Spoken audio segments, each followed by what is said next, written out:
আসসালামু আলাইকুম। আপনারা দেখতেছেন এসকেপ নিউ উদ্যোক্তা টিভি। আজকে আপনাদের নিয়ে আসছে আমাদের টাঙ্গাইল জেলাতে, টাঙ্গাইল মির্জাপুরে।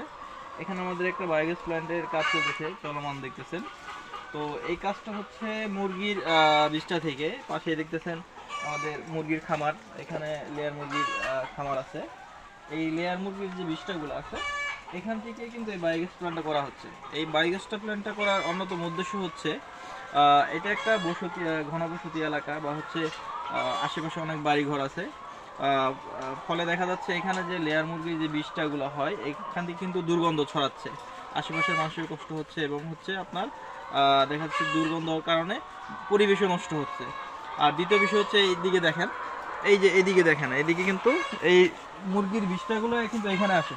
দেখেন ওই যে এখানে কিভাবে মানে মিথেন গ্যাসগুলো উঠতেছে অলকায়, হ্যাঁ। আর এখান থেকে কিন্তু একটা দুর্গন্ধ ছড়াচ্ছে। এর জন্যে কিন্তু এই খামারি যিনি আছে উনি আমাদের সাথে যোগাযোগ করে এই দুর্গন্ধ মুক্ত এবং পরিবেশ বান্ধব খামার করার জন্য আর কি, হ্যাঁ। পরে আমাদের সাথে পরামর্শ করার পরে আমরা একটা পরামর্শ দিই যে আপনি এখানে একটা বায়োগ্যাস প্ল্যান করেন। বায়োগ্যাস প্ল্যান করলে দেখা যাচ্ছে আপনি এখান থেকে দুইটা জিনিস পাবেন। প্রথমত হচ্ছে আপনার খামারটা হবে পরিবেশ বান্ধব, কারো অভিযোগ থাকবে না এবং হচ্ছে এখানে কোনো প্রকার দুর্গন্ধ থাকবে না। দ্বিতীয় বিষয় হচ্ছে আপনি এখান থেকে গ্যাস পাবেন, যে গ্যাসটা দিয়ে আপনার রান্নাবান্না করতে পারবেন, আপনার বাসায় রান্নাবান্না করতে পারবেন এবং হচ্ছে আপনার খামারে যারা কাজ করে ওনাদেরও কিন্তু রান্নাবান্নার একটা সুযোগ হবে এখানে। আর দ্বিতীয় বিষয় হচ্ছে এখানে গ্যাস হবে যে স্লারিটা আসবে, উনি চাইলে এখানে কিন্তু দুইটা পিট করা হবে আর কি, হ্যাঁ। এখান থেকে নিয়ে স্লারিটা নিয়ে উনি কিন্তু জৈব সার হিসেবে ওনার সবজি বাগানে দিতে পারবে।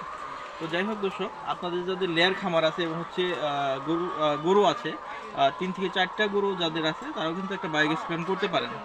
হ্যাঁ, আমাদের ভিডিওতে নাম্বার দেওয়া থাকবে, বায়োগ্যাস করার জন্য আমাদের সাথে যোগাযোগ করতে পারেন। আর একটা বিষয় হচ্ছে আপনারা যারা বায়োগ্যাস প্ল্যান করবেন অবশ্যই দক্ষ ইঞ্জিনিয়ার এবং হচ্ছে অভিজ্ঞ মিস্ত্রির মাধ্যমে কাজ করাবেন, তাহলে দেখা যাচ্ছে আপনার কাজটা আপনার সুন্দর হবে আর কি।